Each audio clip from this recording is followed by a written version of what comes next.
I have a quick... Well, everything's possible. For us, we don't look at it like that because we think abductions are handled in family lines, and which means that, at least your mother or your father was an abductee. Yeah. If not both. But you never really know, and most of the siblings would be as well. So we think that the family violence actually stems from that because there's so much stress and so much tension in the house because people are being picked up, not just one, but more than one. I think that that's true, too, because I have often suspected in the ensuing years that my dad was an abductee. Well, and it makes it hard because, as a parent and a contactee, you realize they're taking your children, and there's nothing you can do about it. And it really, really makes for some strong, hardcore emotional feelings that no telling how they're going to manifest or even where they're going to manifest for that moment. So, I always find that a touch scary and a touch strange, but, it's one of the things that we all got to deal with. Yeah. Now, I know you were in the military. What branch were you in? I was in the Air Force. Okay. Oh, one of them Airedale people. Okay. Yeah. Now I was in the Navy. I was just giving you a hard time. Yeah, 1979 to 1983. Well, we were in this. We must be close to the same age. I'm not going to say how old I am, but we really. I'm thinking. Yeah, around the same time. I graduated in 79. Went in the Navy. Yeah, that's right around the same time. No, I'm not telling you how old I am. If you don't know by now, shame on y'all listening. Besides, it's impolite to ask a woman her age, especially live on air. Anyway, moving on. But, it is strange because I have, in the last few years, since I've really become more active in this, in a radio type way, in a press type way, I've had the privilege of meeting a lot of contactees in our age group, which is a very interesting group. They're very enlightened people in general. Sometimes they're a little too enlightened, but really and truly they are. Most of them are very enlightened people, and they have a very unique way of looking at the planet, the universe, and people in general. Some of them, I think, swing a little too far, and some of them swing a little too far the other way, but most of them find a happy medium ground to walk and just kind of get a balance going on there. Yeah. Now, I know you got friends and family, and so I'm sure that's part of your balance. And I know you were talking about breathing exercise and stuff, but what is it that gives you that allows you to deal with this every day? And if it's something personal, just tell me. But if it's something, I'm just curious because I try to find it's never the same thing with every person, but sometimes there's similarities. Well, I think that there's different things going on with me. I think that I'm a contactee. I think that I have. This is just a feeling, but it's a very strong feeling that I go in the astral body to some mothership someplace, and I attend what I call Cosmic University. Well, that's not the first time I've heard quite explained that way, but it's so that's the contactee part of my experience, and then I meet people on the ground, at different events. Victoria Lillenquist is actually one that I've met. We took one look at each other when we met the first time on Earth, and thought, my God, I know you. And she looked at me and she says, I've been dreaming about you, and we've been really close, like star sisters ever since. And then there have been other people that come into my life like that, and I know we haven't met on the planet. We must have met out there. So that's the contactee part of my life. Then there was abductions with the Zeta Reticulans, and that's a whole different thing. More of an abduction than a contact. But even in that scenario, I got to the point where I felt like I was really cooperating them with their project, which I believe is to create a hybrid race. And well, that's probably part of it. Yeah. They seem the Greys seem to be quite a bit into quite a few things that kind of worries me. But for us, we have to keep track of more than one race. And what's funny about this is somebody asked me just this the other day in an interview if I thought that the Greys were the most being abducted, or the reptilians, or the humans, or the light beings, or something along those lines. And right now, I'd say it was pretty even. I'd say you seem to have about a third, and a third, or maybe 28% each, and then you've got some rogue cases out there like Whitley Strieber's and not Whitley Strieber's, but Travis Walton's and a few others like that, which seem to be one-time abductions, wrong place, right time, right place, wrong time, however you want to look at that. But they seem to have those, and the Greys seem to be a little bit tougher. on a lot of the stuff they do. All three of them are running some type of hybrid program. Right. What exactly it's for is anybody's best guess. We know through some recent experiments lately that they're doing these programs. We couldn't. And I've talked about this before, but we couldn't figure out why UFOs were being seen over mortuaries and graveyards and stuff. Yeah. For the longest, we just didn't understand what they were there for. Yeah. And we actually had a group of contactees start asking what were they doing there. And what they said they're doing is they're actually taking the consciousness of the person that's passing and actually overlaying it on a new body, on a husk body or a host body. That's slightly different than the one you have now, but it's still basically the same body, but it's a slightly different body. I think it's designed to live in a different G environment. But they say that's what they're actually doing there. And a lot of them seem to think that's what the hybrids are, or these new bodies. But until E.T. comes and says, "Hey Joe, hey Niara, this is what we're doing," it's speculation. But the Greys are weird. Now, first contact, or let me rephrase it: primary contact. Because I heard you talking about the Greys, but what do you think is primary contact? I think the primary contact has always been the more human-looking extraterrestrials. Ooh, sorry to hear that. And I don't think it's been bad. I think it's been very good. But then the other part of my experiences are MILAB-type experiences while in the Air Force, if you can call it a military abduction if you signed up to be in the Air Force. But those were terrifying. It's one thing to be with a non-human-looking humanoid and experience things there that are uncomfortable, but, not brutal. Yeah.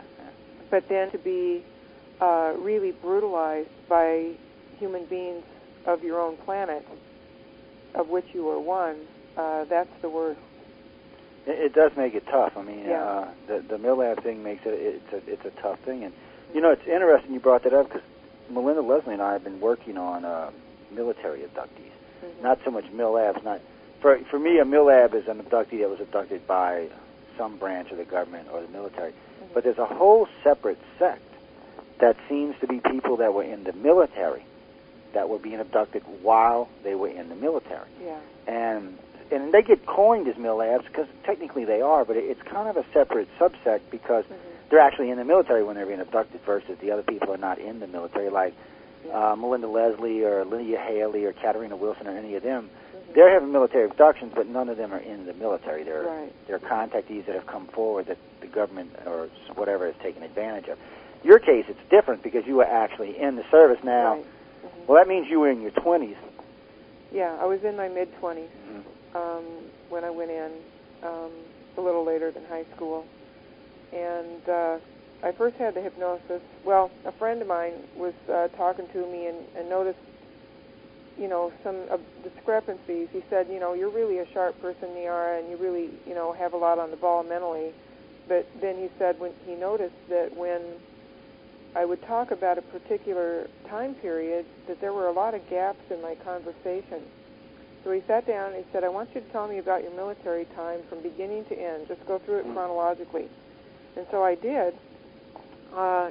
Lackland Air Force Base in Texas for boot camp, Keesler Air Force Base in Biloxi, Mississippi for technical training. And then my first duty station was Nellis Air Force Base in North Las Vegas, Nevada. And I said I worked at Tonopah Electronic Warfare Range, went up to the range every other week.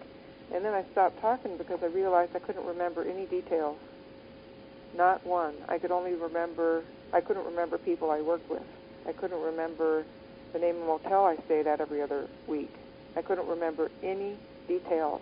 And with this realization came a wave of nausea. And this was 1994, and then later that year, in 1994, I went to the Whole Life Expo in Las Vegas, Nevada, I think October 1994, and I ran into Bud Hopkins there and attended his lecture, raised my hand at the end. I said, okay, I've got this strangeness going on from childhood and this strangeness here, and 3 months of missing time from when I was in the Air Force. And he said, talk to me afterwards. And so I did, and we did a hypnosis session that evening. And it turned my life upside down. Well, I can imagine it did.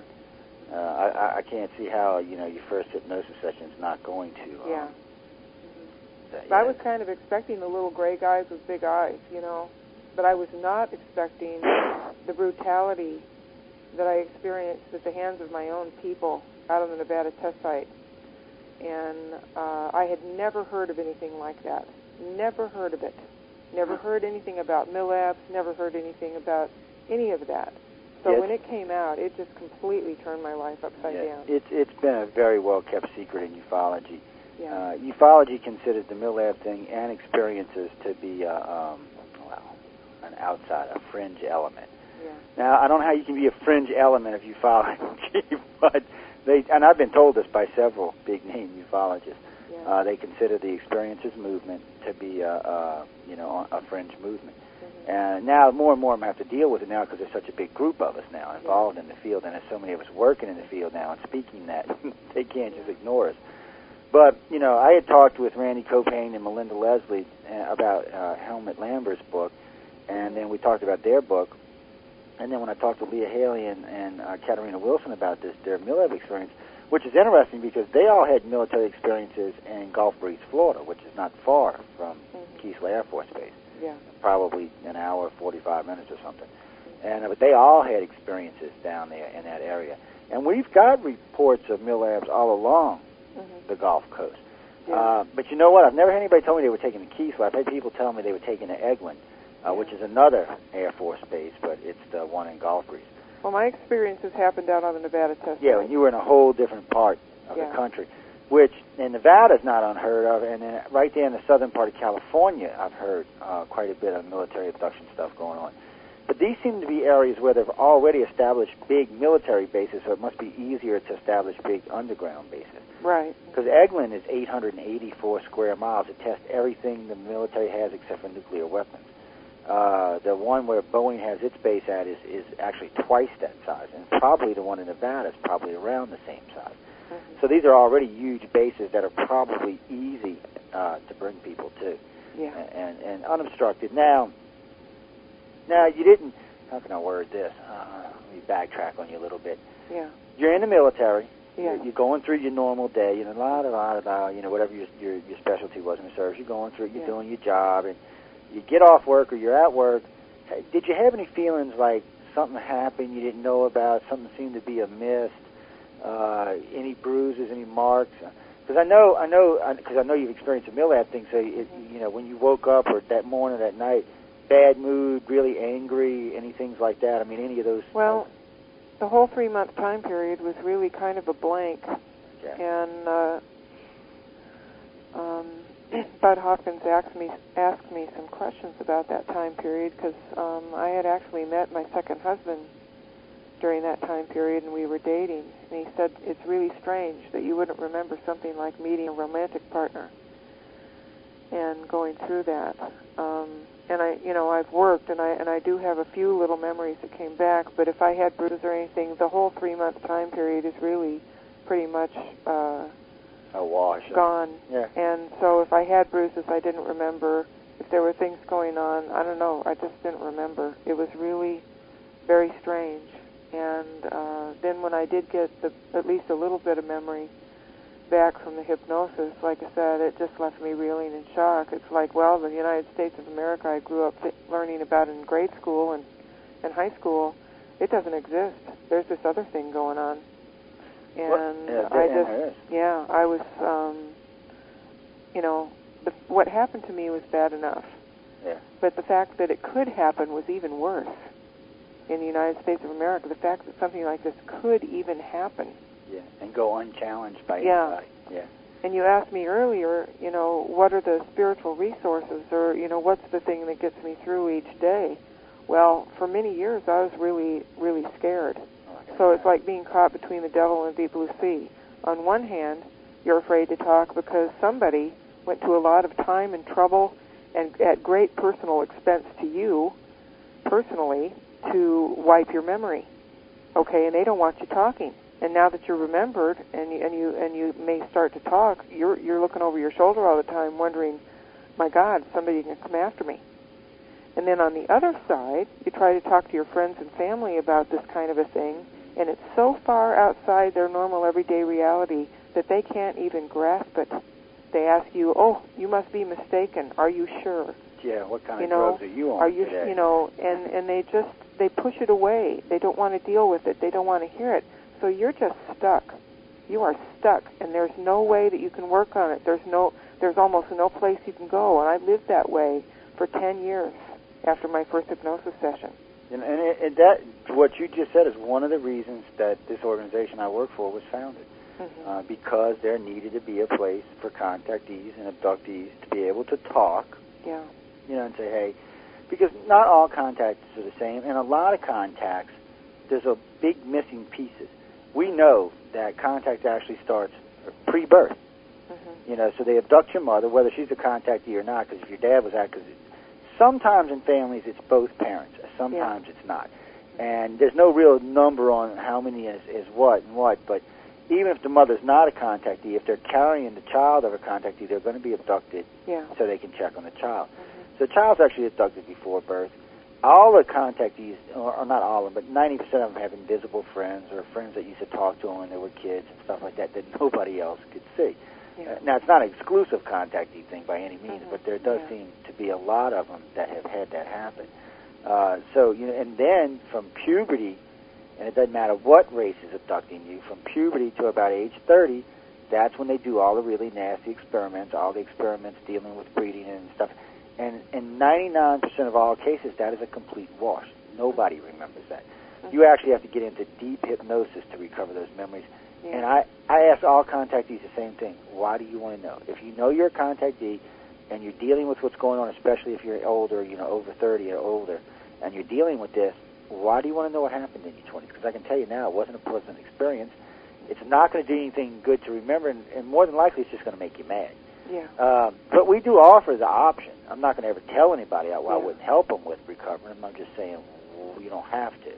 Yeah, well, I got a social work degree, and I have a body-centered life coaching certification, and, a few other things. And I'm really hoping that I can use my training to help people as well recover from this kind of thing and offer them some support, because it's just like a lost group of people, and they don't deserve that.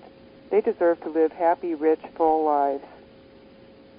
Yeah. Oh, by the way, if y'all are calling on the 800 number, I'm actually on it right now. So y'all wait till I tell you y'all can call in, because I'm actually chatting on it, and I see it clicking, or I hear it clicking in my ear, actually. Mm-hmm. Now, let's see, somebody wanted to know who wrote this. Our Wisconsin State Director wrote into this, and he said, how did the military handle her missing time segments?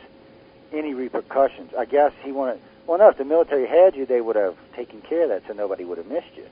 Mm-hmm. I think. I could be wrong, but that would actually make sense to me that I wonder if you could... I've puzzled over that myself, and I have a few ideas. Well, more than likely, I don't know if you could check now because it's been a while, but maybe at the time you might have been able to check your record to see if you were on leave. They might have gave you 90 days leave or hardship leave or HARP duty or something like that when they... something that would free you off the base, but no one would really be missing you at the time? Well, I can tell you one way right off the top. When you work at Tonopah or Talitha Peak Electronic Warfare Range, you're up there a week at a time. And then you're a week back down in Las Vegas, or at least back when we were working it way back when.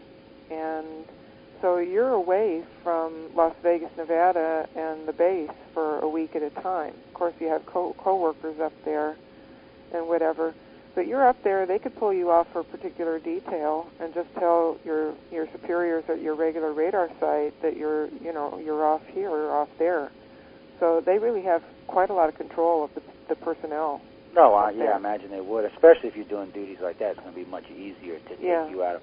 Well, it's like with Charles Hall up there, Area 53. He's out in the desert for, hours and days at a time, so nobody would have missed him. Mm-hmm. Yeah. And if they said that he was pulled off or sent someone, nobody's going to know. Nobody's going to check, especially if it's somebody with, a decent clearance or a decent rank. Nobody's even going to question it. Mm-hmm. Captain or above, nobody's going to question what's going on there. They're just going to say, oh, yes, sir, and that's going to be the end of that, and there's not going to be any other questions. Now, David just sent me a question and asked me, he wants to know, David's out of Phoenix, Arizona. Mm-hmm. He said, did she have any clear memories of contact or abductions before she had the first hypnosis session? No, I didn't. Yeah. and which is not that uncommon, actually. I don't know. Just a lot of contactees, they get this thing, and it just starts wearing on them and working on them, and until they finally decide they've got to go check into this. Something's not right here. Something's definitely not right. Or they'll key off on things. They'll hear things at a conference, or they'll hear another contactee speaking, or they'll run into somebody that they know that they're not supposed to know. You know, and there's, and I've seen that happen 100 or more times. I mean, they're all sitting there going, well, I know you, and they live in entirely different states on entirely different sides of the country. And, that you got to take into consideration, because, I mean, we did, I think it was at Laughlin, maybe it was at Vegas. There was a group of us that had gotten together, and everyone was describing each other through the chat service on the net. But what was so funny is how accurate everybody was when everybody got together. And these were all contactees that had experiences together on a ship, that they knew each other from the ship, probably been having those experiences for life. But they didn't really put it together until they actually got off the ship and were sitting there, looking at each other going, well, I know you. And I know you actually quite well, too. And then they start talking about private things in their lives, and you're sitting there going, okay, because, you could say they were psychic and they were reading each other's minds, but it goes much deeper than that. Well, I didn't, after the hypnosis of Bud Hoffman's, I didn't immediately leap into being a believer, especially about the military stuff. I thought, I've got to find out what really happened, because this is really disturbing. And so I started reading, I started studying, I started doing my own research. I went around to a lot of groups. There was one group in Las Vegas that met, I think it was at a church, and there was a circle of us, and we went around and we were all telling our stories about what had happened to us one at a time. When it got to be my turn, I just told my story in the most general of terms, because I was looking for other people's details that might confirm some of my details. So basically I said, well, I think we were gotten up in the middle of the night, taken out in the middle of the test site to test the radar on extraterrestrial craft, and then we're taken to what I think was Area 51, and a mind wipe procedure of some kind was done on us. And a guy across the room spoke up, and he said, did they stick you in the side of the neck with a needle too? And that was exactly what they had done. Yeah, they use a nasty little cocktail to help wipe your memories out. So after that, I just found too many pieces of other people's stories over the years that intersect with mine. And one well-known one is Dan Sherman, who wrote Above Black. There's a lot of points in his story that, to a person who doesn't know the military life, that might seem unimportant. But when you've been in it and you know the situation and you go through the experience yourself, you know that those points are common points. One is being given fatigues to wear with no rank insignia, no name tags, no identifying marks. Another one is being forbidden to speak to your coworkers or the people, working out with you, effectively isolating you and making you afraid, and making sure that you can't share any details with your other people. It aids the memory erasure to isolate and frighten and forbid and make sure that you don't see any identifying marks.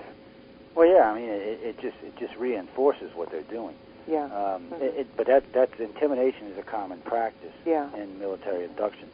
Yeah. Now, I noticed, excuse me, my voice is going, but I've noticed in the last few years they seem to have lightened up on that a little bit. Yeah.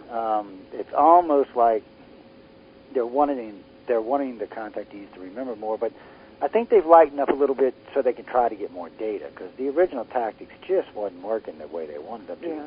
They were using a combination of 6 or 7 drugs in a cocktail along with passive scanning, which is just an advanced form of hypnosis. It's kind of a hypnosis/telepathy. But they've been using it for years. But they're not near as good as the Greys or the humans or the reptilians are with it. But they're good enough to get some information, but they're looking for specific things. Like what you were talking about, being in school with the aliens, because we have what we call non-physical abductions, where it's like they take the essence, the soul, whatever you want to call it.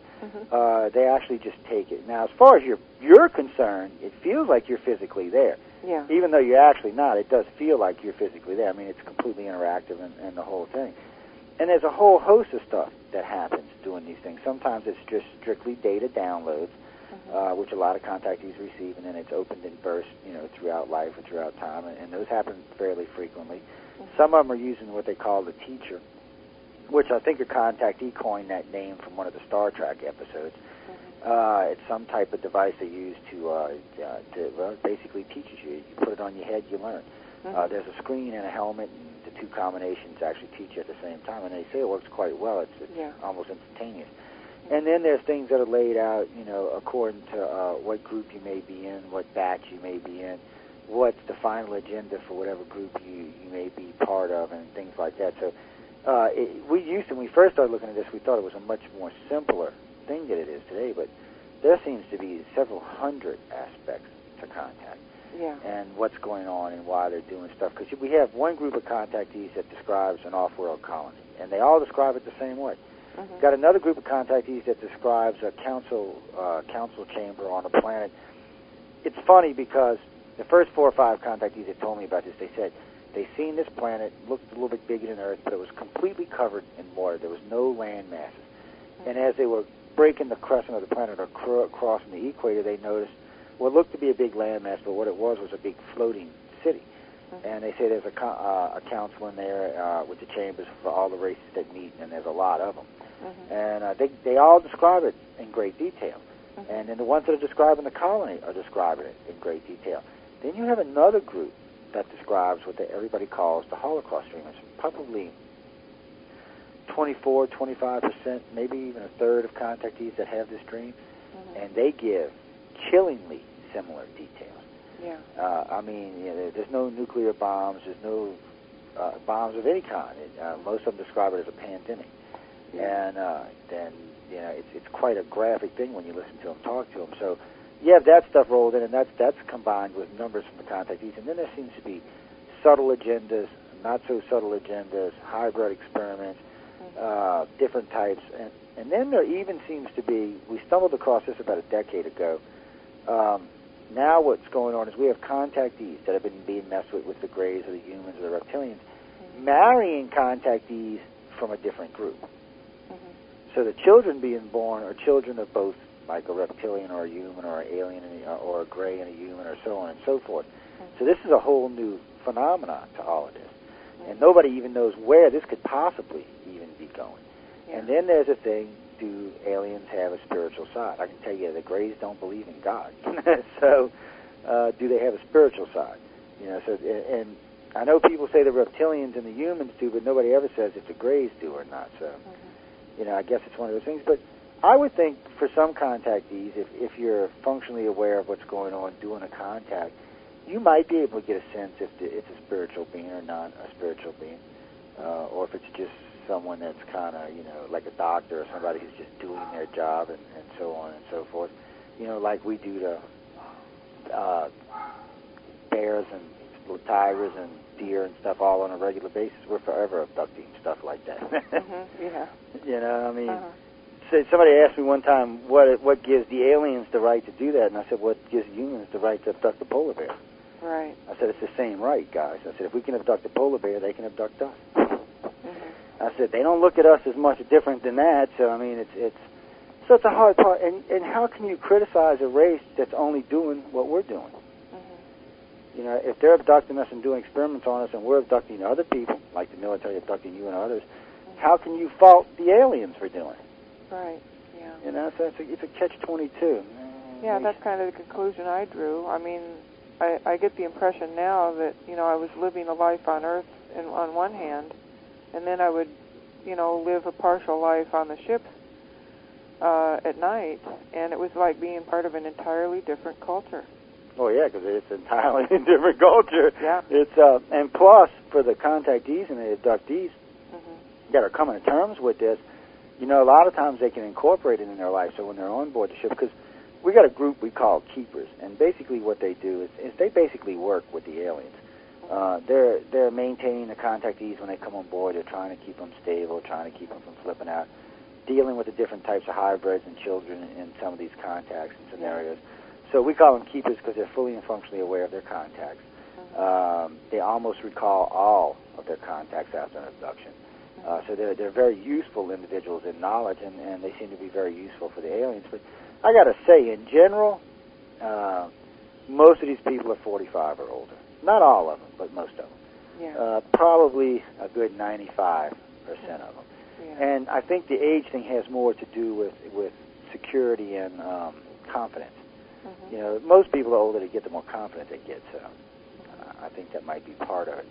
Now, so when you realized that this was going on with the military, I mean, you had to have gotten pissed. I mean, it just had to have just made you mad as hell. Oh, yeah. I was terrified, and I was just as enraged as I was terrified. Yeah, wanting to tell somebody, not wanting to tell somebody, I can understand that. Wondering if there's going to be repercussions if you go public or if you don't go public. Now, since you've gone, I know we're getting close to a break here, but since you've gone public, any repercussions? Any No, threats? not so far. So far, it's been I kind of did quiet. a documentary, Bruce Burgess' Dreamland, back in 1996 that came out, and I did an interview in shadow. And they didn't hide my identity well enough at all, so I got really scared again and just stayed away from the media for until the last year or two. Well, I don't blame you on that. I mean, because yeah. until recently, and I'm not exactly sure what the change is. It's happened in the last 5 or 6 years. The government seemed to be much strict on this. They were monitoring things much closely, and they were definitely backing people in the corners and saying, don't talk, don't do this, don't do that. Suddenly, and from what I can see for no reason, they've slacked off on that policy. Yeah. Now, maybe they've realized that, you know, people like you and I can get up and gripe and complaining all day long and nobody's going to take notice.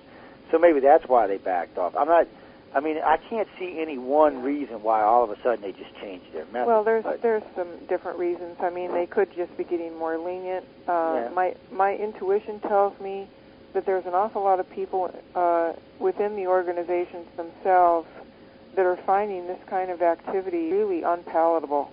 No, I can imagine that. And they just are, and they may be behind the greater leniency. It is. In general, it has seemed, in most of the cases we've been getting lately, that they have been more lenient. Yeah. There has been some that have crossed their boundaries, because some of the mill labs do retain a lot more memories than other ones, and sometimes some of the stuff, like there was a gentleman just recently, they had picked him up. They were wanting to know, because he had talked about on the air about working some of the controls, some of the telepathy controls on one of the gray ships. Yeah. And they picked him up, and they brought him in this room, and they gave him some instrumentation, told him to work it, he worked it, told him what it was, the whole 9 yards. Well, I don't think he was supposed to go out and tell the rest of the world that. Mm-hmm. And of course he did, and there were some threats made against him and his family, and but they just told him, look, we don't mind you knowing, and we don't mind you even talking about it with friends and family, but let's not be broadcasting it to the world. Yeah. And they basically told me you have children, so why don't you listen?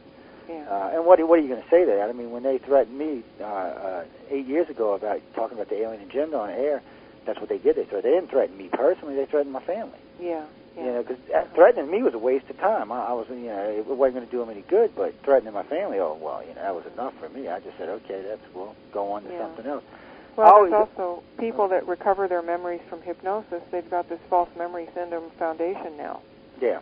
And so they can discredit people that remember things through hypnosis. Yeah. But when you cross-check and you check and you cross-check and you check, and other people come up with the same stuff, and some of them didn't have hypnosis to remember, but you're remembering the same stuff as them, and you never had any prior contact with them, well, where do you go with that? Yeah, that's the thing. And if you dig into some of the mind control programs like Monarch and MK Ultra and some of the other things, and some of the shows that are coming out on History Channel and some of the stuff out there on the Internet, it starts to get really clear that maybe there's so many people remembering things that are damaging to the U.S. government through hypnosis that they had to come out with some kind of program to discredit us. They got to have some way to. Yeah. Because what happens is the government can get away with a lot of stuff by saying, oh, they're a nutcase, or she's just crazy, or what have you, Mm-hmm. And that's fine if it's one person or even 5 people. When you start talking 500, and people start going, when you start talking 5,000, then they're really going, oh, well, wait a minute now. Yeah. And then what's interesting about it is like myself and a few other close researchers that I know, we don't reveal everything. Okay, we put out to date probably about 50% of what we call abduction criteria or MILAB criteria we make public. The other 50% I don't, because when contactees come to me, I want to know that they're telling me the truth. Yep. And if I make all of that information, I'll never know. I'll be sitting here going, because I learned something early on that one of the problems with contactees was there's usually a couple of sets of memories in there, especially if you have a military abduction, because there's 3 or 4 sets of memories in there. And I've learned over the years that sometimes the memories bleed through on each other, and it creates scenarios in the person's head that aren't actually true. It's just combinations of, and the reason we started looking into this is because we had a base of all these cases, and all the base stuff is the same, like what happens in your 20s, what happens in your 30s, and other experiments and different types of scenarios are all the same for all of these people. But then there's segments that are completely and utterly different, and some of it just doesn't even make any sense at all. Now, we know every contactee can't be right. We know that. We understand that. Right. So we understand that a lot of this information is confused, or sometimes it's just simple. You know, some of this stuff is beyond us, so we're trying to put it into human terms, which may or may not even be possible in some of this stuff. So, yeah, it gets a little messed up and it gets a little confusing, and so, you know, that's why we use several ways to recover memories, from therapy to hypnosis to several other things that we do. But there's also people's perceptual filters, that they get raised with. They get raised with a particular mindset and everything. They may perceive a situation as threatening, whereas a spiritually based person might perceive it an entirely different way. Yeah, and they might. And then, what's like my Native American friends, most of the ones that are contactees have a spiritual tone to it. Now, it's not always a good spiritual tone, mind you, but there's a spiritual tone to it. And like they said, they've been in contact with these people for a long time, or these beings for a long time, and they don't think they're gods or anything like that, but they do add a sense of spirituality to the contact. And sometimes that works, sometimes it doesn't, but they definitely do it. And it's going to be different. I mean, if you were raised Catholic all your life, or Baptist or Buddhist, it's going to make you look at this from a different light or a different view. It's like the people who write me and tell me all abductions are demonic possession, or all aliens are fallen angels. I'm like, where the hell did you get that from? Yeah, I know. I'm thinking, and it's not that I don't believe in God or the Creator. Now, I do think there's a Creator there, and I think there's other entities, but in this case, I think these are aliens. Yeah. And I never did understand that, and I'm sure you've run into that yourself from time to time. Well, I've been a very big respecter of science my entire life. Ever since I could read, I've been checking out books on all the different sciences as a small child, because I really wanted to understand the world I lived in. And I think that came from my ET contacts. It might have. It's probably a part of it. I was just really driven about it, and I still keep a lot of tabs on current scientific discoveries and everything else like that, because I wonder what if in Star Trek the criteria for contacting first contact with a species was when they became warp capable. Now, we may have warp capability that's not out in the open, as you and I both may know. Yeah. But what if the real criteria for first contact is our ability to learn about dimensions beyond our third dimension? I think they've postulated now that there may be 11 other dimensions beyond the one we live in and interact in. Michio Kaku's theory. I actually had him on air not too long ago talking about that. What was that? Michio Kaku's theory is the 11 dimensions theory. Current science says there's unlimited dimensions, but nobody knows for sure. Yeah, so if you look at quantum mechanics and you look at the other dimensions in superstring theory and you start putting all that stuff together, that gives humanity the scientific ability to kind of leap beyond their 3D boundary. And once we can do that, beings who are interdimensional in their nature, they might think, well, maybe these people are getting ready for contact. Maybe now that they're able to see that there are other dimensions and that they may be multidimensional, maybe that's one of their criteria for contact. It might be. And for us, honestly, I think we were just dumb luck, but I tell you what, we got to go take a break. Okay. So we're going to take a break right quick, ladies and gentlemen. We're going to pick this conversation back up in about 10 minutes with Niara Isley. And guys, you can write into right now, because I'm still on the 800 number right now. I'm still using it. But y'all can write to me via any of the emails, icar@cox.net, uprn@cox.net, Or you can come in the virtual auditorium on Pal Talk and put your hand up and ask your question live, or you can send it to me in an instant message via that way. But on that note, ladies and gentlemen, we're going to take a quick break. I want everyone to please stay tuned to UFO Undercover. I'm your host, Joe Montaldo. I'm sitting speaking with Niara Isley, and we'll be back in about 8 minutes, so please stay tuned. And we are...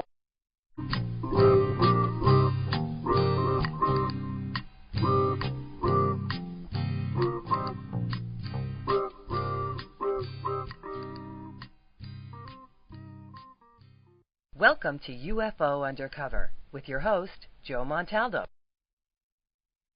Good evening, everyone. Welcome back to UFO Undercover.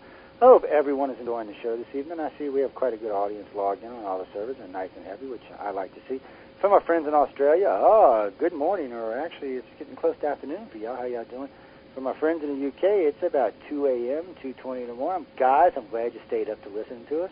All my friends out on the East Coast, it's early in the afternoon for y'all. Y'all probably hanging around the house, having beer, barbecuing, and aggravating the wife and the children. But, I'm glad for everybody to be tuning in. I hope y'all are enjoying the show this evening.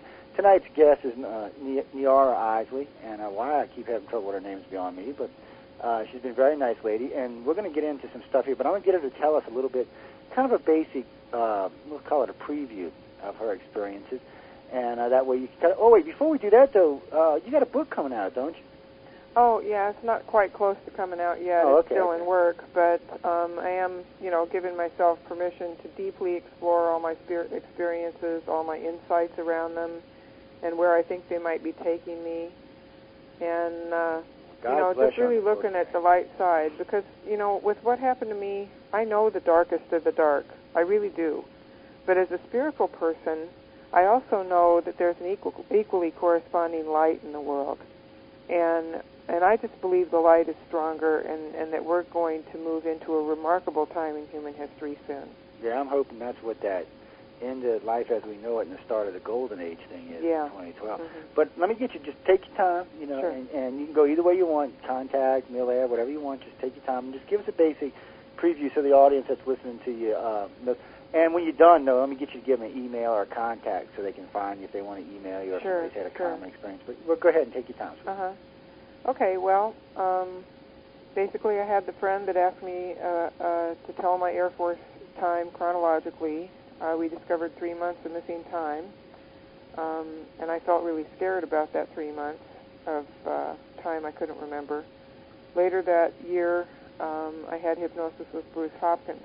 And what I remembered is this. I remembered childhood abductions, but over and above that, I remembered I came into the experience standing on the deck of a radar van, and I was an auto-track radar specialist, which is surface air missile and anti-aircraft artillery radar. And then I was standing on the deck of the radar van, I'm looking up in the sky, and there are discs floating in the sky, extraterrestrial spacecraft-looking discs floating in the sky. One of them was really close. I could see it in pretty good detail. It was glowing orange on the bottom. There was a sound coming from it, like the hum of speakers at a rock concert where no sound, no music is playing through, but they're on, and they're kind of emitting that low hum with a crackle here and there. And we were wearing fatigues with no rank insignia, no name tags. We were forbidden to speak to each other beyond what was necessary to run the radar test. And then we were, a little bit later, put on a bus and taken to what I think was Area 51. Don't know for absolute certain because the windows of the bus were blacked out. But we were taken to a medical dispensary-type facility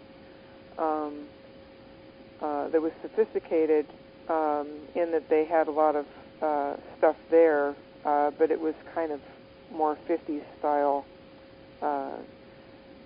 chairs and buildings and things like that. And we were sat down in a waiting room, the lights off. There was, I would guess, 12 to 15 of us. One by one, they call our name, and we go off into a little room on the side. People went in that room. They didn't come back out. And when it was my turn to go in there, there was an armed security guard wearing desert camouflage fatigues with a sidearm. He was standing at parade rest. I was told to lay down on a stainless steel examining table, fully closed, didn't take anything off. And I laid there for a while, feeling really scared, more and more scared as every moment passed. And then some guy came in a white lab coat, walked in past the security guard at the foot of the table, walked around the right side of my head saying, "Stay calm," 3 times in a real deadpan voice. And when he got up beside the right side of my head, he brought his hand up in one smooth move and injected me in the side of the neck with a hypodermic needle. And at that point, I was so terrified, I came out of hypnosis spontaneously. And that's when I started my quest to find out just what the heck was going on. You know, I'm trying to keep my language clean here. Yeah, I know. So anyway, so I really started checking things out. I started reading and researching and talking to people and listening to their details to see if they would confirm my details, which I withheld inside myself because I thought, I've got to find my details confirmed. I don't want to say them and then have somebody say, "Oh, yeah, that's it," you know. I really wanted confirmation. And every time I got confirmation, I got this terrible feeling of somebody walking over my grave, you know, or a sinking in quicksand feeling. Yeah. But I kept going with it. And then about in 2003, I had some subsequent hypnosis because I wanted to fill in some gaps and find out what happened later. So we picked up where the last hypnosis had left off in '94, and after the injection, in the subsequent hypnosis session, after that injection, I was dragged down a very, very long, nightmarishly long set of stairs. I'm assuming to an underground facility of some kind, and I was dumped in a half dumped into a room with a one-way observation mirror. So mirror on my side, glass on the other. And I assume I was being watched while I went through the effects of that injection, which were not pleasant. When I started recovering from that injection just a little bit, I was still shaking, was laying on the floor of that room. I was drug out of there again by guards wearing desert camouflage, and I was raped by 2 security guards while 8 people watched. And so there's probably some of the intensity that people have when they talk about these experiences. They're not pleasant, and they do bring up a lot of emotion and a lot of feeling. Yeah, they're very hard to deal with. So anyway, that was the crux of that experience, and there's a lot more that I'm not going to go into here. And then we also did a session in 2003 to look at my ET contacts or abductions, and that's also pretty remarkable material. And I guess apparently some of the usual mind control techniques that they did to people didn't really work too well on me, so they had to use other measures.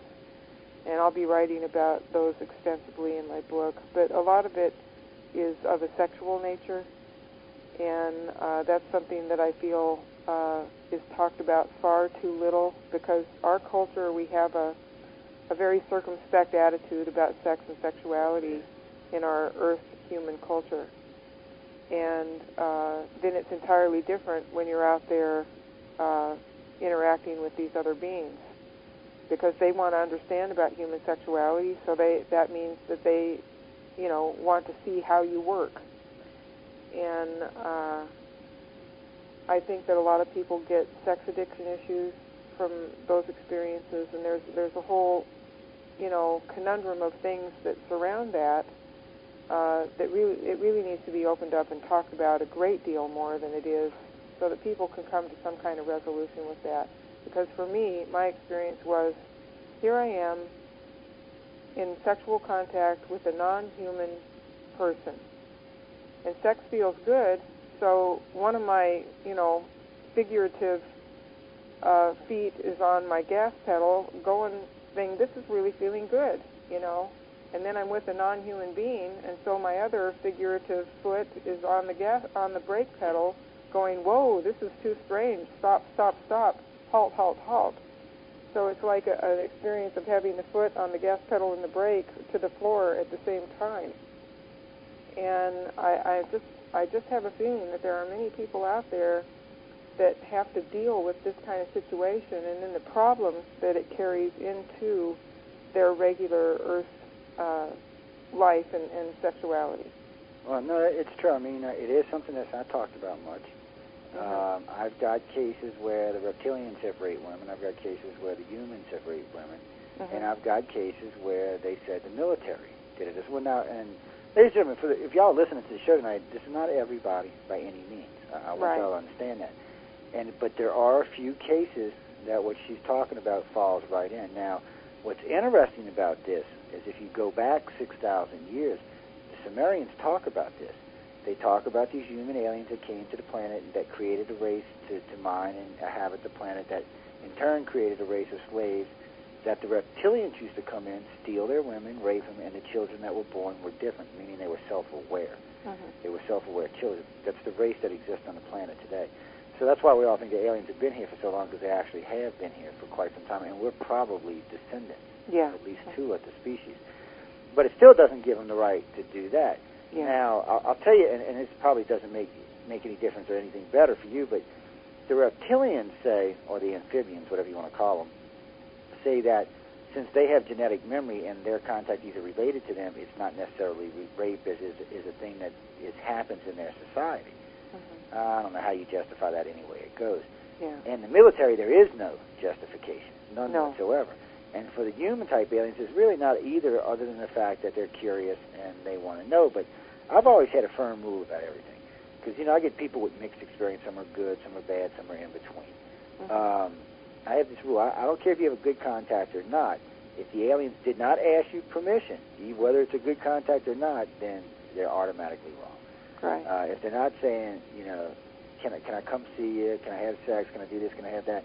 Then they're automatically wrong. And I'm sure it's not something they would want to happen to them, even though they do it to us. But, there's not much we can do about it either.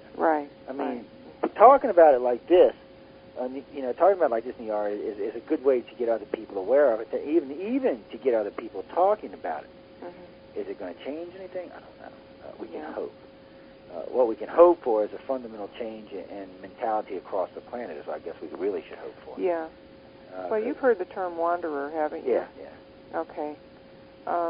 I was listening to someone sent me a YouTube video of a woman who's, I think she's down in Australia, who's doing work with abductees, and I can't think of her name right now because I've been on vacation and been away from things, but she said something that really hit on something that I've kind of joked about years before, was that, having attention deficit disorder, I definitely had that as a small child. And I jokingly say that it kept me from being indoctrinated to the system by getting my usual dose of education at school. But she talked about it as the fact that there's so many of these kids that are coming in now that have attention deficit disorder. They get dosed with Ritalin or something. But she thinks that they intentionally have this attention deficit disorder so to avoid being indoctrinated, to avoid being educated in the rote recitation type of educational system that we have. Well, it's not uncommon for contactees to have ADT. It really isn't.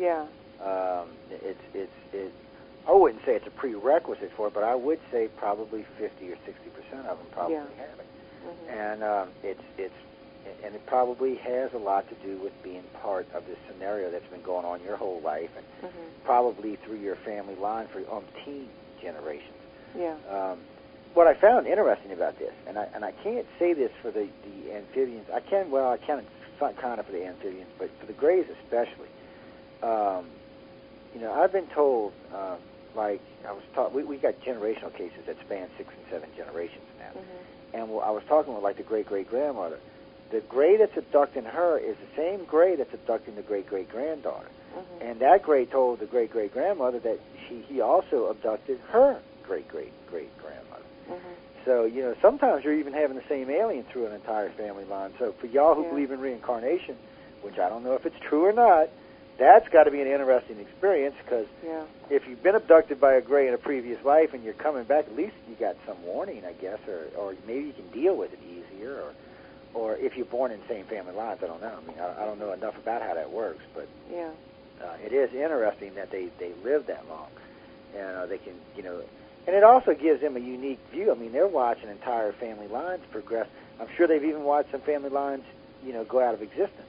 They may have even caused a few to go out of existence. Yeah, well, they're either long-lived or they're long-lived and the time-space area that we're taken to doesn't operate the same as it does here. Well, no, it definitely. I know with the Greys, they have the ability to phase you out of time. Mm-hmm. So, for a lack of a better way of explaining this, it's like you're in a bubble sitting outside of time. Time is still moving, everything else is going on, but in that circle, nothing's moving. Yeah. You're still existing, they're still doing stuff from you, but they can actually put you back at the moment they took you if they want. Mm-hmm. One of the things we learned about 14 years ago was all of a sudden we stopped having all these missing time cases. And we were like, well, we know the aliens haven't stopped abducting people, so what's going on here? Mm-hmm. That's when they probably developed a way or started using the method of moving them outside of time. Because all of a sudden the aliens people started being brought back 10 minutes before they were abducted, an hour before they were abducted, things like that. It's just really, really weird. I mean, you'd think it would cause a paradox of some kind. Uh-huh. But they seem to be doing it, and there seems to be evidence for it, and it's called gain time or advanced time, and contactees experience it quite often these days. So that's what they're doing. And then we've got cases, and I'm sure the listeners have heard me say this a million times, but we've had cases where, I've seen a couple at night, okay, had dinner with them at night. I went out and had a nice dinner. Next morning, I get a phone call. The woman's got 3 weeks of hair growth on the leg. The guy's got a full beard. And guys know it takes 2 to 3 weeks to grow a full beard. Mm-hmm. Most women that know to have that much hair that she had on her hair was definitely 2 or 3 weeks worth of growth. So what happened here, I mean, I seen him that night, I seen him that morning. There's no way that much hair grew in their body in that 8-hour period that I didn't see him, so obviously they were taken out of phase. Yeah. And they were gone for 2 or 3 weeks. And sometimes you can recover some of those memories. A lot of times you can't recover anything. Mm-hmm. And they started using this, for a lack of a better way of explaining this, they kind of started looping memories. They actually use your own memories. Now, they used to put in false memories or erase memories. Mm-hmm. Now they just lay a memory over it and they loop it. So as far as your mind's concerned, it's something like, a drive to work or something. Yeah. And the only reason people catch this is occasionally they'll loop somebody's memory, and there might have been a wreck on the day they decide to use it, which isn't a common everything day. Mm-hmm. Or they may have been a hot dog vendor that used to be on the right side of the street that went out of business, but for some reason that morning you've seen it, when it doesn't exist. Mm-hmm. So things like that, kind of tip them off about that gain time thing. But it is a dimensional thing, Mm-hmm. I mean, it really is. It's some way. I don't know if we could call it dimension or time shift. I'm sure there's a scientific name for it, but I'm not the scientist to name it. And I actually asked Dr. Keku about that when he was on the show, what he thought about dimensional shifts. And he thinks it's something that can happen. He don't think we have the technology for it, but he does think it's something we will in the near future. Yeah. Einstein's special theory of relativity. Yeah. And, well, there's a lot of good stuff out there. I mean, Dr. Paul Levette has quite a few. He does quantum kinetics, and he's the father of the cosmic pulse theory. Mm-hmm. And he's a really good scientist. And Neil deGrasse has been on. He's pretty good at what he does. And I like talking to theoretical physicists. I think they're great. Mm-hmm. Oh, yeah, they're fascinating. Sometimes it's a little much for a radio program, but I love it. I have a ball. It really is. Now, where I was going with all this? Oh, I got myself sidetracked myself here. Mm-hmm. Now, do you know if you have any experiences now? I mean, can you sense anything, or? If I'm having contacts now, I think that there may be occasional ones with the theta reticulans. Mm-hmm. But I think that my astral travel to the mothership, where I get instruction, is definitely still going on.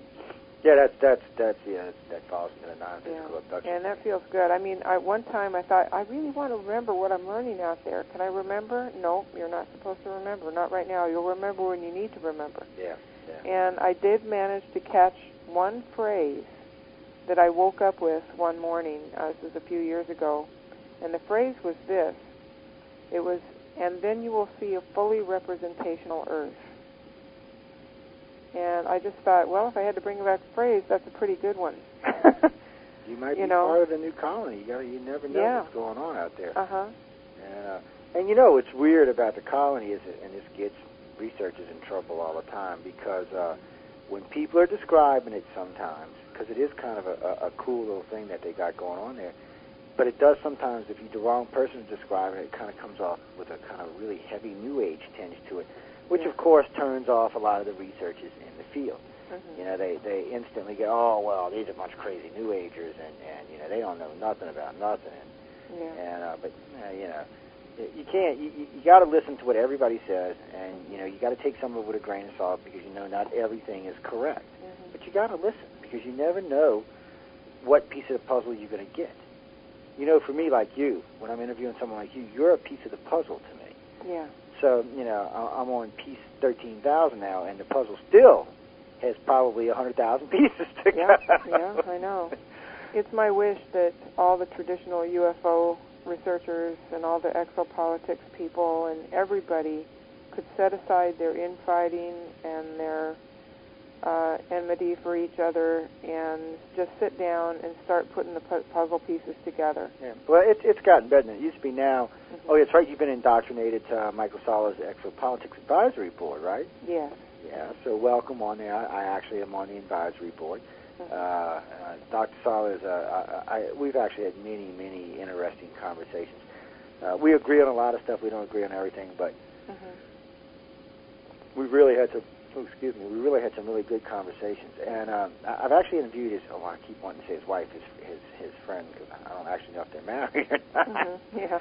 And but Angelique is a lot of fun to interview as well. But she catches a lot of trouble because she talks about New Age stuff. It's tough, you know. I guess it just depends on what venue you're in, what kind of BS you're going to catch. Because if you're down in Sedona, you better be talking about some of that stuff, or they're going to run you out of town. Yeah. Well, it's kind of like this. You know, I've always had such a respect for hard science my whole life. You know, and kept a foot firmly in the left brain side of my life. But as my life has progressed and I've had to open up spiritually and things like that, and then as, quantum mechanics started coming around and holographic theory, that started to lay the foundation for why some of the New Age stuff could be a lot more real than people have given it credit to be. And as I follow my own feelings, yes, they can't be tested in a laboratory and they can't be ironclad found to be absolutes. But I'm getting to the point where, up to a cautious, boundary, I'm really trusting my feelings. Well, and when I listen to them, I don't go wrong. It's when I don't listen to them that I get into trouble. And that's usually true for most people. I hate to say it, but it really is. Yeah. Most people, not everybody, but most people should pay more attention to their own feelings and their own aspects on this, because, and it's not just in ufology, it's in all walks of life, because usually when you go against the grain, it has a tendency to come back and bite you right square in a you-know-what. Yeah. And it's hard to make people understand that. It's also hard to make people understand that it is okay to talk about this, and no, it's not going to be accepted by everybody, but it is okay. But, over the last few years, one of the things the ICAR does is we're kind of like ufology's policemen. And we have been forcing the ufologies to be more specialized in what they're doing. We talk about it on the air on all of the shows, not just on mine, but, there's 30 shows on the network now. And they're all talking about it. Ufology needs to specialize more. They need to communicate more. They need to be way less infighting and backbiting. And it has come down some. Because one of the things for me, one of the most disappointing things for me when I actually got into ufology out of research and into ufology, I was very disappointed by most of the researchers I met. Yeah. They really didn't know near as much as they were portraying that they did. And I noticed when I attended the conferences that a lot of times I was just hearing the same thing at every conference. Yep. So I was very disappointed by that, especially knowing how many good contactees and how many good researchers there are out there. Why is this going on? I was just told the other day, there is no women and no experiences representing MUFON at the Denver Symposium. And that just kind of threw me for a loop. I'm thinking, wait a minute.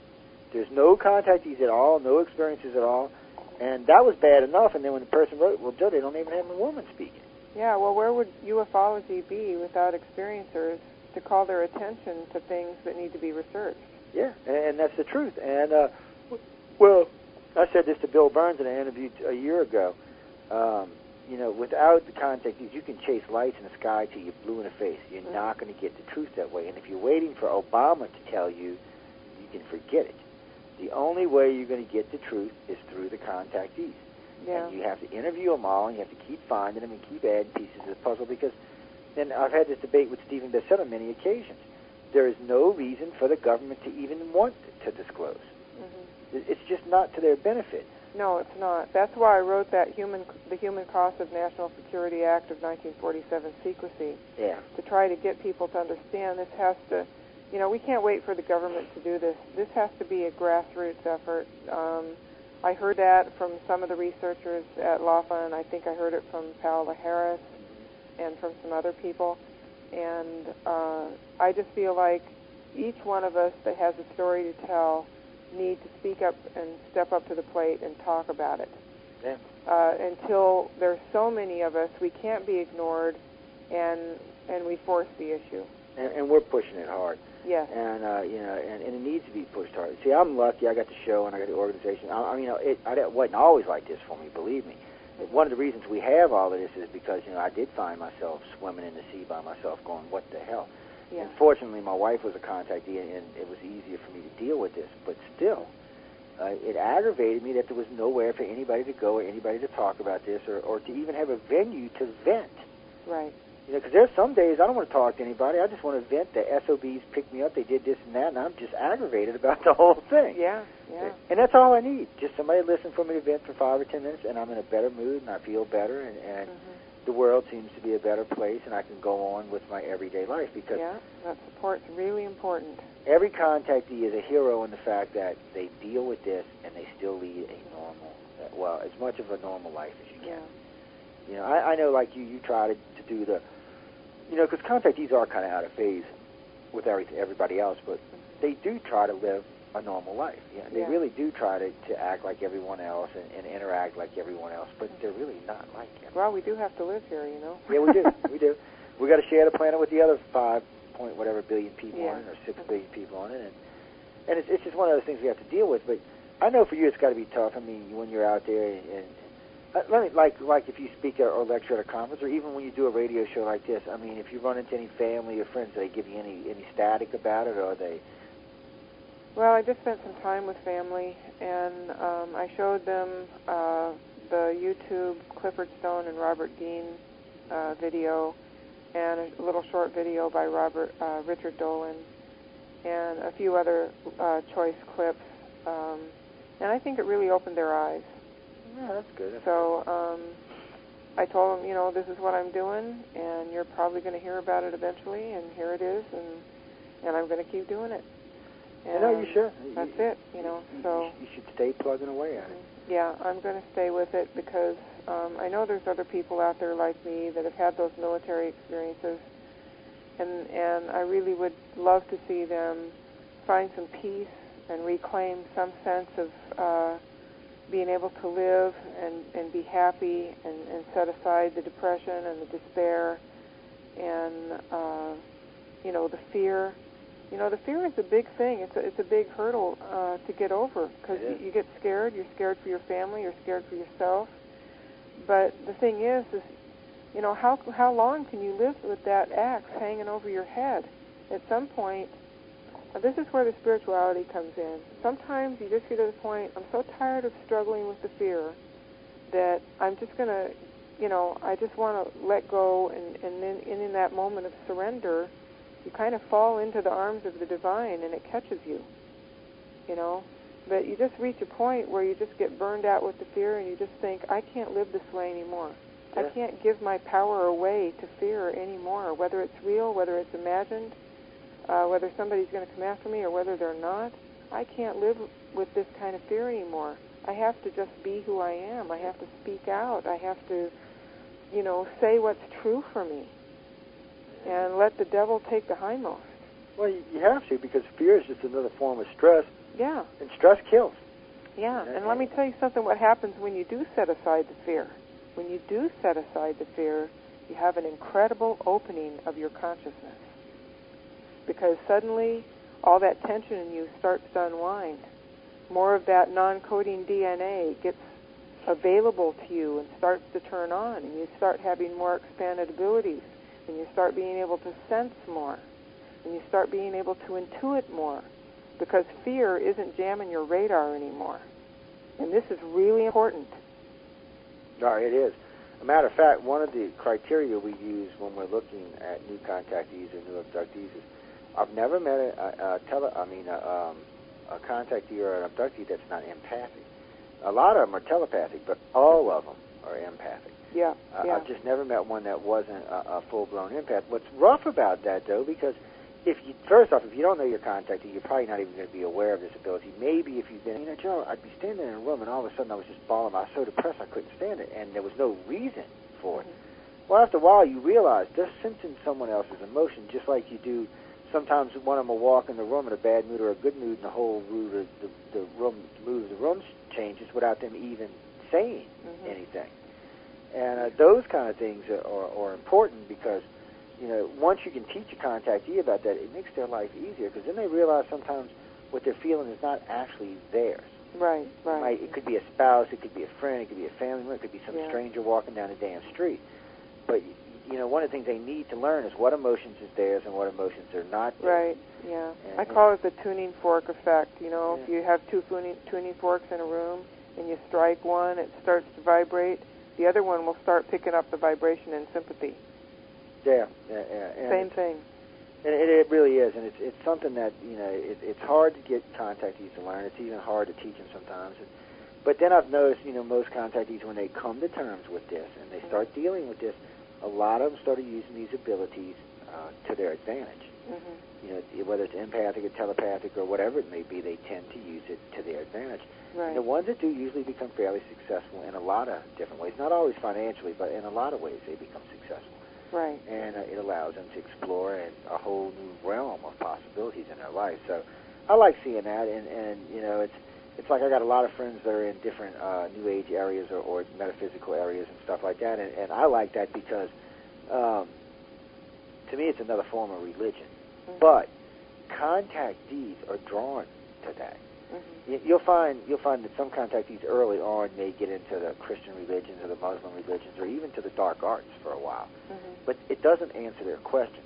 No. The New Age religions actually answer some. Don't answer all of the questions, but it does answer some of the questions, which a lot of times is enough to get the person to open up enough to understand what they actually are. Yeah, well, at the very least, it's kind of a pointer in the right direction. Yeah, it does get them pointed in the right direction.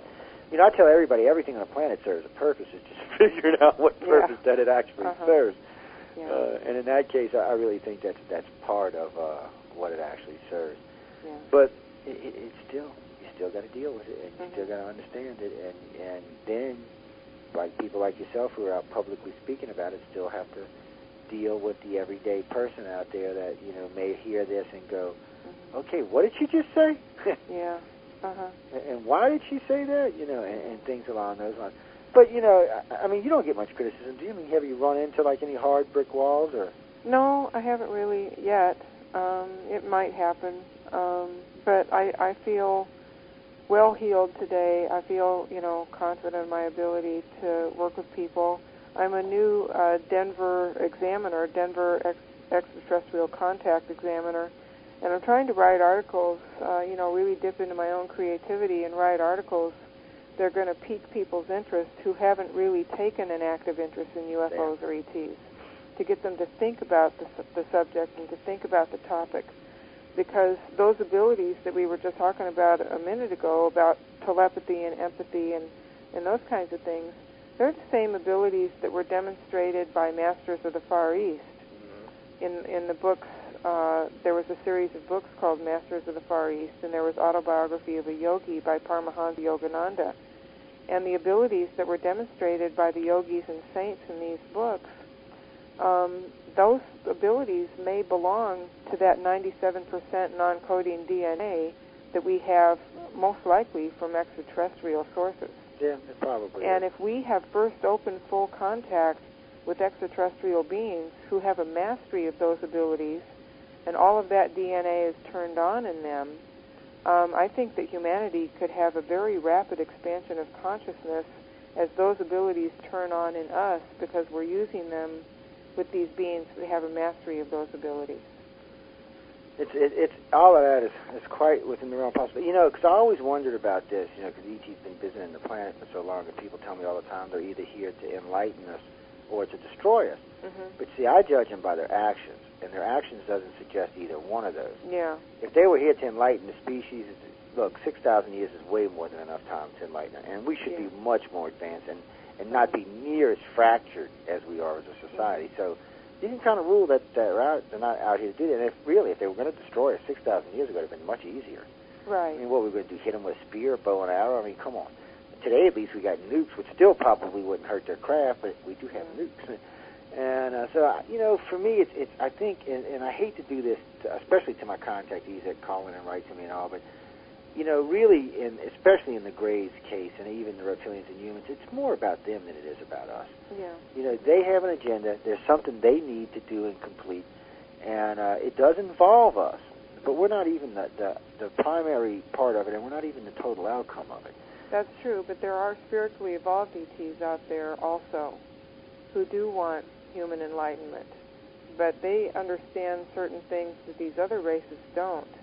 And so rather than swoop in and do a codependent rescue, which if you've ever gone to Codependence Anonymous, you might have an idea what I'm talking about, rather than swoop in and do a codependent rescue, which would be disempowering to humanity as a species, they're trying to work within what's going on to try to find out how can we help them in such a way that it empowers them rather than disempowers them. Well, and that's going to be more about growth and age than that is anything else. Yeah.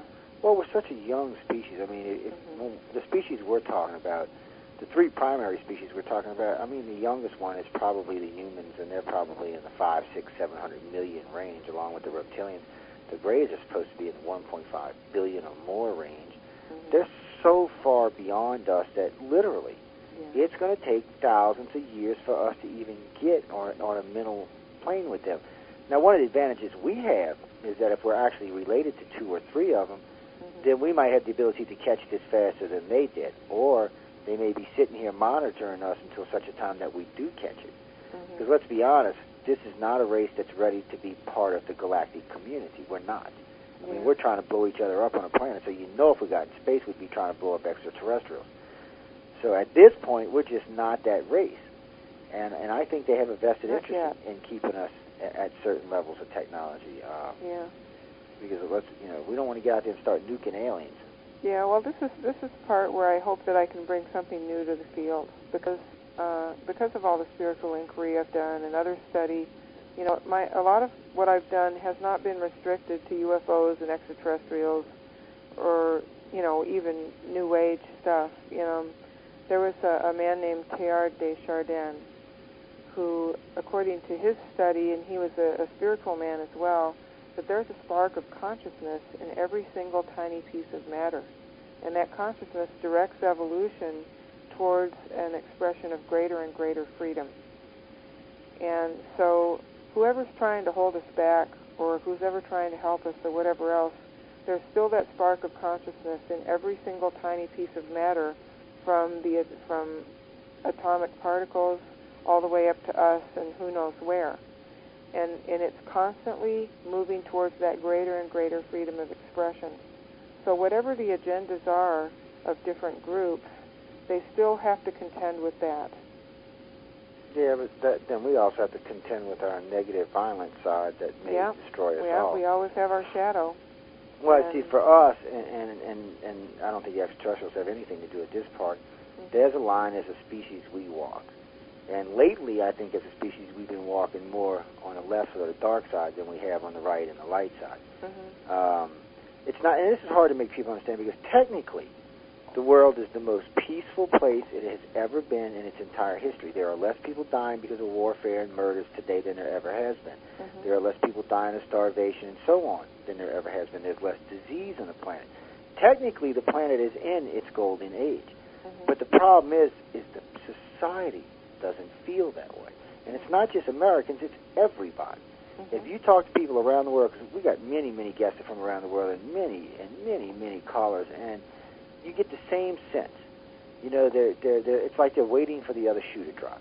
It's just, this can't be everything. This just can't be, you know, what this is about. And so you get this whole sense off the whole planet, but at the same breath, you're not seeing any significant change. You know, it's like the Bush-Obama thing. Everybody said, oh, Obama. Well, I could have told you before Obama got elected that he was just going to be baby Bush, which is what he turned out to be. He's doing the same thing. He's taxing us. He's doing the whole same 9 yards. He's not going to disclose extraterrestrials. Matter of fact, he kind of made a joke about it when he was asked about it. So, you know, you're not seeing any real significant changes.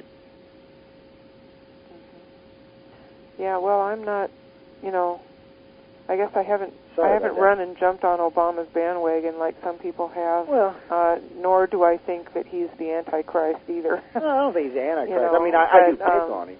I do pick on people about that. I'm going to have to see some real measurable, demonstrable change before I become a supporter. Yeah, well, I thought it was funny because quite a few ufologists are big-time Obama supporters, and then Richard Dolan was a big-time Obama supporter, and he was on my show a couple of weeks ago. He started calling him Bush Light, which I've noticed that's stuck. I've heard other radio show hosts now say that, and a couple of TV shows. But the problem is he really is. I mean, he said, oh, I'm going to end the wars. He didn't say I was going to end the war. He said, I'm going to end the wars, meaning plural. Well, he didn't do that. He's not actually ending Iraq war. He's just bringing some of the troops home. He's sending more troops to Afghanistan. He said he wasn't going to give no money to the Middle East, but he's giving Pakistan $1 billion a year. Yeah. So, I mean, basically he's doing the same. And then the Bush bailout program, he copied it.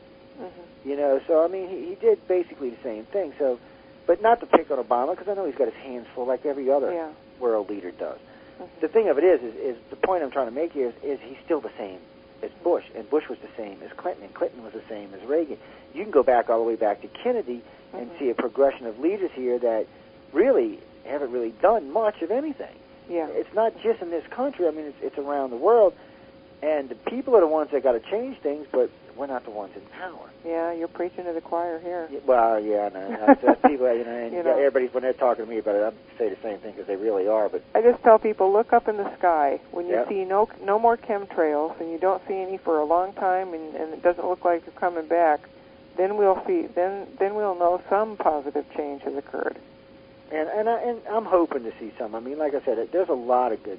You know, I hate to be negative all the time because really there is a lot of good about our planet today.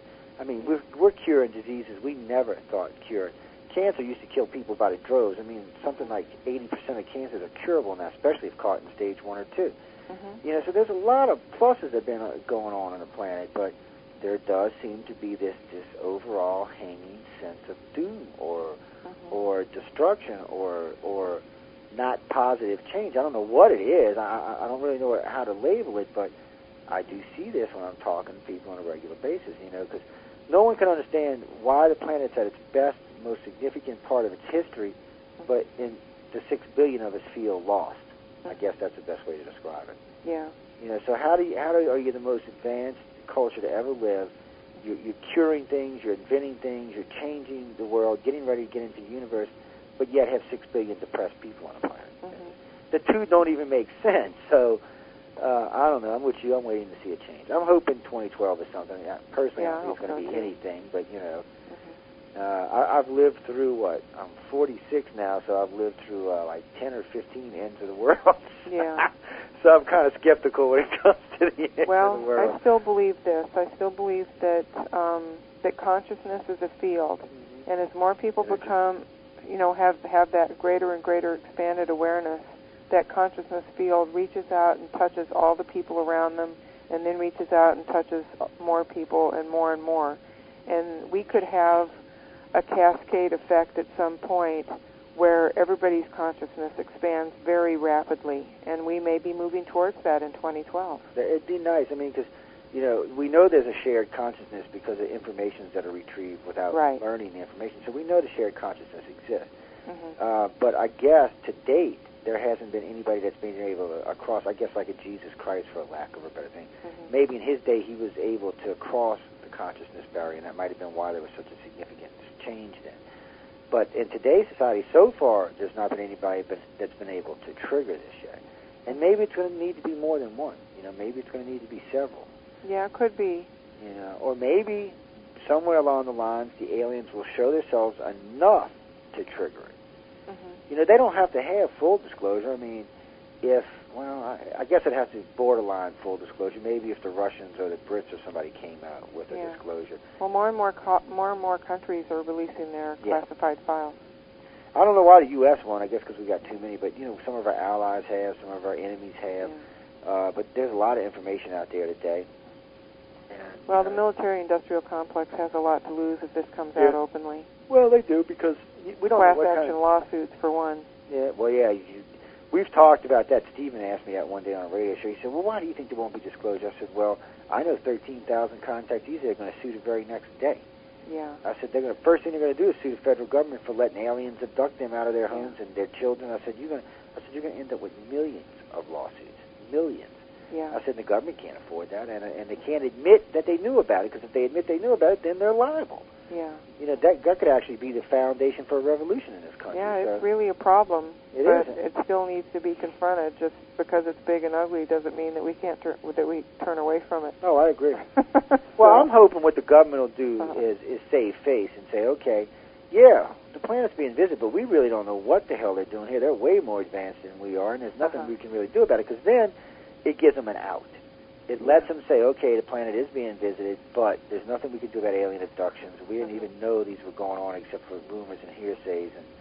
And now you and I know that that's not true, but it's enough of the general population to accept it.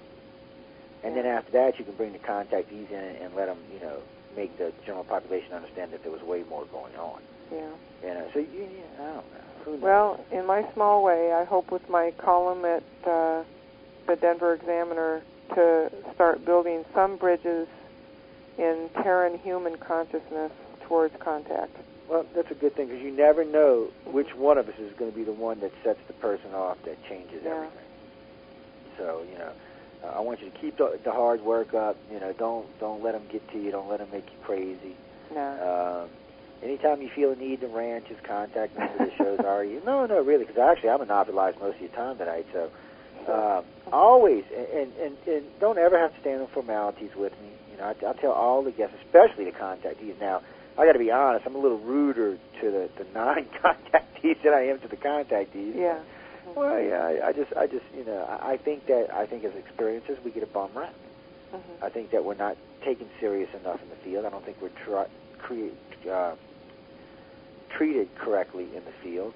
It's like what I was saying about the Denver conference with no experiencers being there. Come on, this is MUFON. Yeah. You know, this is supposed to be the Mutual UFO Organization. They should have a contactee speaking at their conference. And there definitely should be a female researcher speaking at the conference. Let's be honest about this. This isn't 1920. This is 2009. Well, speaking of conferences, I am going to be speaking this coming September 11th through 13th at the 2009 Paranormal Symposium in Angel Fire, New Mexico. Oh, New Mexico. I was wondering where that was. Angel Fire? Yeah. Where the hell is that at? Yeah. I thought I'd been all over New Mexico. Where is that? Angel Fire, it's near Taos. Okay, I think I might know where that's at. And, well, half of New Mexico is just open desert. yeah. But it's beautiful desert. It is. I've been down to Roswell a few times, and I've driven all through the high desert when going out to visit people or going out to Laughlin or Vegas or something, and I thought it was just beautiful down there. Yeah. Texas bites, but guys, don't email me, okay? You know I got a lot of friends in Texas. I'm from Louisiana, so I got a lot of friends in Texas. But y'all have the worst state to drive across out of any state in the entire union. First, it takes a whole day to drive across this, and the northern part of Texas is ugly, okay? It's ugly, y'all. The southern part of Texas is not so bad. The northern part of Texas is ugly. Yeah. And it's boring, ugly ride, okay? Yeah, I know I'm going to get all kinds of emails because I was picking on Texas. Hey, look, y'all the ones that said you wanted to succeed from the union, not me. So, chill out. You got to stay on them. You got to stay on them. But anyway, I mean, it's been great having you on. So, Angel Fire, it's a paranormal conference? I mean, is it? Yeah, 2009 Paranormal Symposium at Angel Fire, September 11th through 13th, 2009. I'm going to have to look that up. And it's, the website for that is www.aspefiles.org. I'll have to check it out. I don't think I've heard of that one before. Yeah, it might be a relatively new one. I'm not sure. I hadn't heard of it too much either, but they're doing it, and they've got quite a number of great world-known speakers. Well, New Mexico's becoming a little conference mecca over there. So I mean, they got 3 of them going on in Roswell in 2 months. Oh yes, ladies and gentlemen, I may be in Roswell this year. I won't be speaking. I'll be working press. And, I talked with some friends of ours at the museum the other day. Peter Robbins I just talked to about what's going on at the festival. As far as the Ancient of Days conference, guys, look, personal opinion, stay away from it, okay? It's how can I say this politely? It's religious BS. That's the only way I can say it. It's first thing is it's sponsored by CE4 and the Alien Resistance Movement, of course, who all think that all alien contactees are being demonically possessed and all extraterrestrials or fallen angels. So if that's what y'all are into, please attend the conference. But I personally, no, guys, I'm sorry. I'm looking for legitimate research, not propaganda BS. But, so y'all got those conferences. So what do you think, 6 months, a year for the book, 2 years? Look, I know... no, I'm going to try to have a first draft done in 4 to 5 months. Okay. Well, from there, I think it'll be a hop, skip, and jump to publishing. I figure by the time I actually get a book written, I'll have been 10, 12 years. I've talked to many, many people in the field, and I've even got some people that are going to be helping with me, like one of my D.C. state director and or my D.C. regional director, and a friend of mine, Karen Dolan, have both offered to help me with these books, and I'm going to take them up on them because I can talk all day long, but I am not a writer. I'm not going to lie about it. I wanted to ask you one other thing. Articles like that one you've got them posted. Do you mind if they post them to the website? We're putting up a MillLab page, a new MillLab page. Yeah. And Melinda Leslie's new article is going to be up there. Katarina Wilson's 2 new articles are going to be up there. And I've seen yours. Actually, I like both of them, but the one we were just talking about, the security, the human cost of national security. I think that would really fit in to that quite well. I think it would really be good. Also, too, we got new shows coming on. You might want to check them out. Angela Joyner has started. She's going to be on the Paranormal Radio Network starting May 15th. She'll be doing the late night segment on Friday nights, 10 to 12. Should be interesting. And then Whisper Radio from 1600 KMMX, I believe, out of Virginia, will be joining us starting on the 18th. There's 2 new shows we added, and both of them are excellent paranormal shows. Well, I think Angela's going to be doing variety, if I'm correct in what she told me. Whisper Radio does paranormal stuff, and they got a nice sized audience. And you been on Coast yet? Nope, I haven't. Not yet. Yeah, everybody who's listening, y'all need to do a write in the Coast. Tell her to put because you know what, Coast is like every other radio show. Actually, if you probably write them yourself, they will probably invite you on. Y'all did not hear that from me, by the way. Okay, I'm not supposed to give the secrets away. Well, no. I mean, the thing about it is they're like everybody else. They've got 7 nights a week, 4 hours a night of airtime to fill. And I think what happens is most people get scared or nervous to write to them, so they never get an opportunity. Because what happens is there's a lot of data on the internet to cover. So they're going to either be going by people that are sending them stuff, or people that's writing in. Because if they're going out looking out for guests, then nobody's ever going to get on their show because there's just too much to keep tabs on. But usually, if you write into them, they're usually takes them a couple of days to get back to you, but they're usually pretty responsive, and it's a lot of fun to do this show. They got a lot of energy going on there. To the person who just asked me what the donation thing was on the Paranormal Radio site, that is to keep the station ad-free. There's 2 new pieces of equipment I want to buy, and if I buy them out of pocket, guys, I'm going to put ads on the station to pay for them. So I'm going to give everybody a couple of months that wants to donate. It's only a couple of grand that we need, and if it comes up, then we'll keep the station ad-free. If not, and I got to buy them myself, yes, guys, I'm going to put ads on there, and y'all going to have to listen to ads every 30 minutes like everybody else does. So. Well, if you had all those listeners out there, each send you $5, I think you'd have more than enough opportunity. Yeah, well, that's the thing. We don't even really need that much. It's just 2 little boxes I want to buy. It's probably, I think one of them is like $1,400, and I think the other one's like $1,800. And so it's not even outrageously expensive toys, but it will allow for a little bit more interactivity on the station itself and a little bit better audio quality, which we got good audio quality now, but any improvement is a plus. So. But Niara, I want to say thanks for being on. You've been great. Oh, wait, one more thing. Niara Isley, but you're changing the name, right? Yeah, I'm changing my name. I almost forgot that. Yeah. Well, thanks for remembering, because we got to get that out there. Yeah, no, tell me. Yeah, I'm going to, I did a meditation. I call it the first most New Age crazy thing I ever did. But okay. I did a meditation for my star name. I was born the 11th month, 11th day at 11 a.m. Damn.